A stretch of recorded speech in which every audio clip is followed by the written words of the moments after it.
Hello, hello, hello mga kamamshi! Nagbabalik si Mami Airy. Kumusta? Kumusta kayong lahat mga kamamshi? Busy ang Mami. Kasi nga, si Olivia and Jamie, may ano sila summer class. In-enroll namin sila sa summer class.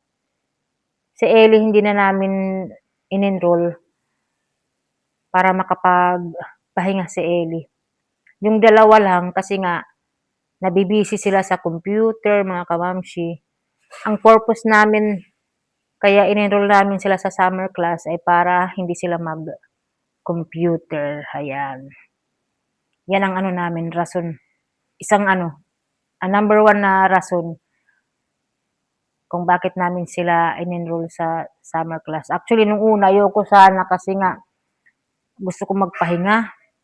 Kasi mabilis lang ang bakasyon ng mga bata, mag-aaral na naman, balik eskwela. So, ako naman, nagigising na naman ng maaga. Kaya nga, kulang ako sa tulog ngayon kasi nga kailangan kong magising ng umaga, kailangan magluto ng babaunin nila. Walang pahinga. Pero sige lang, hanggang first week ng lang to, July. Kakayanin mga kamamshi para sa mga bata. Bakasyon pero may pasok. Si Ellie kasi, hindi namin siya in-enroll kasi mapapagod si Ellie. Kailangan niyang, mahirap pa naman si Ellie gisingin sa umaga. Tapos mahirap siyang pakainin. Kaya sabi ko kay Daddy Marco na wag na lang. Yung dalawa lang para hindi mag-computer. And kaya ako din nag-vlog ngayon mga kamamshi kasi I'm sure nabalitaan nyo na to. Kasi may nakakalungkot na pangyayari dito ngayon sa lugar namin, dito sa Tacloban. Yung pamamaril sa eskwelahan, high school, San Jose National High School, Tacloban City. Nakakalungkot mga kamamshi. Kaming lahat ay nabigla, natakot, nangamba, nalungkot dahil may mga nasawi.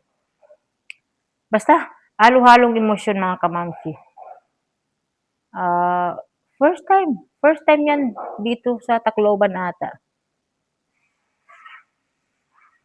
And akala ko sa Amerika lang nangyayari yung ganyan or sa ibang bansa. Dito rin pala sa atin. Dito sa Pinas, mga kamamshi. Nakakalungkot talaga. Kanina nga, nag-grocery kami. Yung mga tao na nakikita ko, naririnig ko sila, yung pinag-uusapan nila, yung tungkol sa pangyayari nga na pamamaril ng estudyante ata din yun mga kamamsi. Binaril din niya yung kapwa estudyante.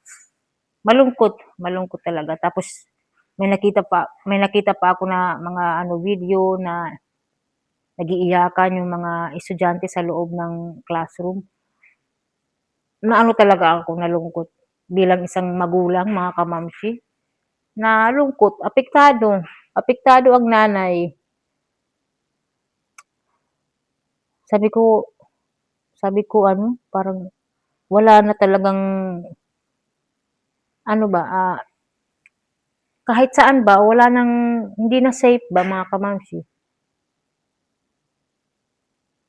Kaya kailangan nating mag-pray kay Papa Jesus na ilayo tayo sa mga kapahamakan, sa mga ganyang pangyayari. Malungkot talaga mga kamamsi. So sana, sa pangyayaring ito, mas paigtingin pa yung seguridad ng mga eskwelahan mga kamamsi. Maglagay ng security guard, lalo na sa public school, mahirap. Minsan walang talaga security, pasok pasok labas. Kaya ngayon, sana kahit ano private, lahat ayusin nila kasi delikado na ang panahon ngayon. Mga bata na ang gumagawa ng krimen, delikado talaga mga kamamsi. Kaya sabi ko nga kay Daddy Marco na i-inform yung school ng mga bata ba na i-ano rin, ayusin din yung seguridad nila. Wag makampante kahit private, wag makampante kahit may security guard na. Ayusin mga kamamsi kasi kawawa yung mga bata. Kawawa din yung mga magulang na pinapaaral yung mga bata, kampante sila na nasa school, tapos doon din pala mapapahamak yung kanilang mga anak. Delikado. Malungkot ako mga kamamsi talaga. Si Daddy Marco malungkot din. I'm sure may mangungumusta na naman sa amin na kakilala namin sa Switzerland. Lalo na yung lugar, Tacloban. Alam nila yun kung nasaan kami dito sa Pinas. Tacloban City. Nung naglindol nga saan ba yun? Sa Mindanao. Ano ba yun? Sa General Santos. Basta, yung naglindol ba na malakas, nangumusta din sila sa amin, kamamsi. Kinumusta nila kami kung okay lang kami. Sabi naman namin na wag mag-problema, wag mag-alala, okay kami dito. So ngayon baka sa pangyayaring ito, manyus na naman yung Pinas dahil nga barilan sa eskwelahan. Ayan, basta mga kamamsi, delikado.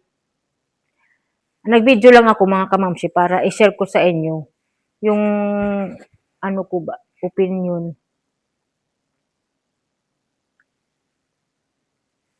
Talagang kahit saang sulok ng mundo, wala nang safe talaga. Anytime may mangyayari na masama.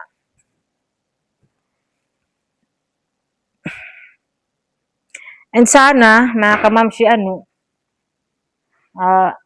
di ba sa school, palaging pinaghahandaan ang sunog, earthquake, bagyo.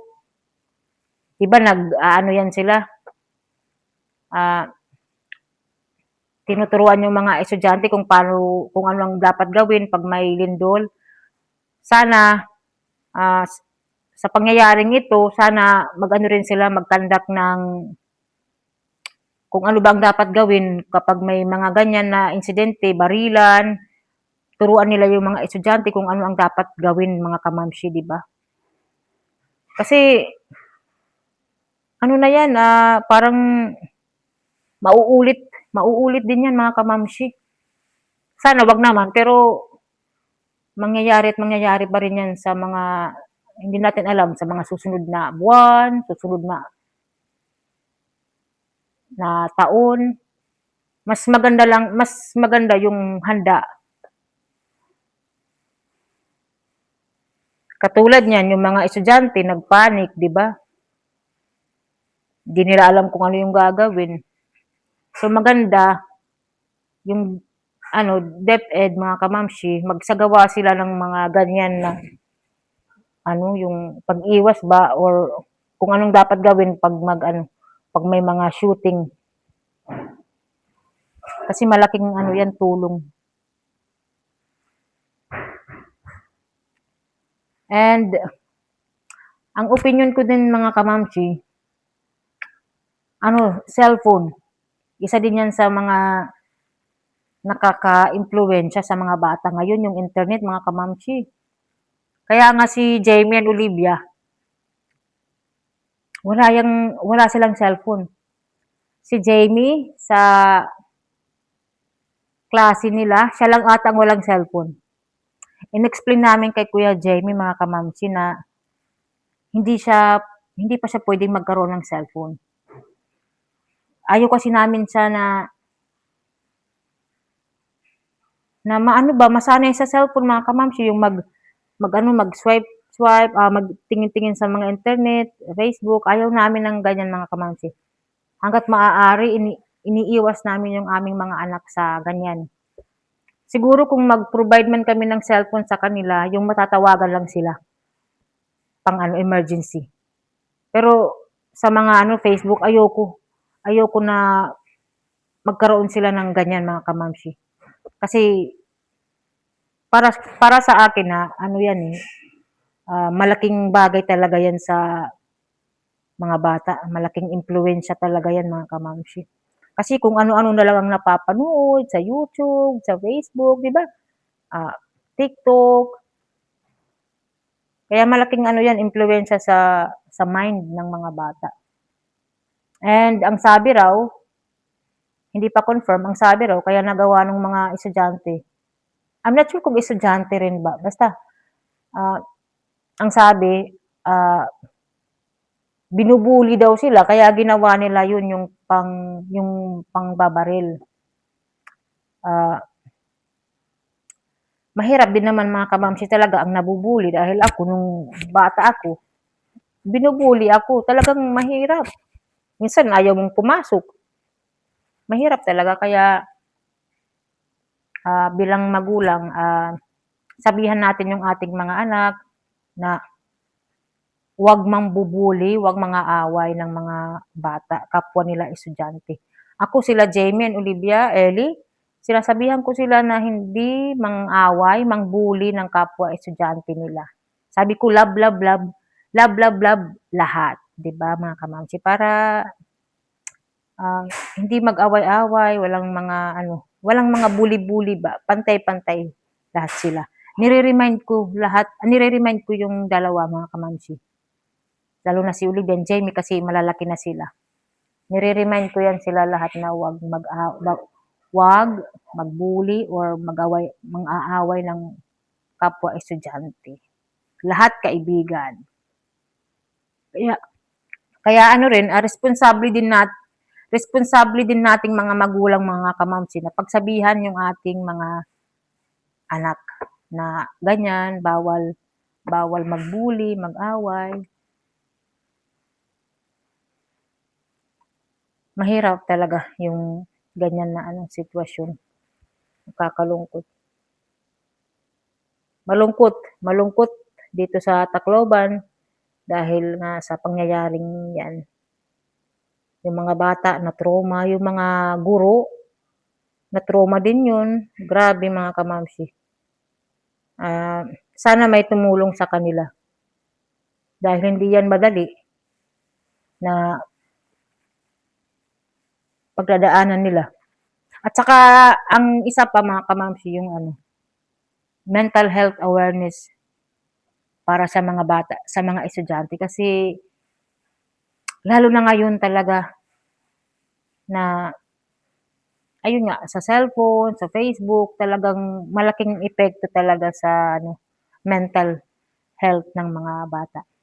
Kaya kailangan may bawat eskwelahan, sana mag-provide sila ng psychotherapy. Basta mga kamamsi, yung mag-guide sa mga bata, lalo na pag may mga mental health problem sila. Para may makatulong mga kamamsi. Kasi hindi rin biro yung mga ganyan. Yung mental health problem, hindi rin biro. So, ayan lang mga kamamsi. Malungkot. Malungkot talaga. Ewan ko bukas kung ano yung mga balita.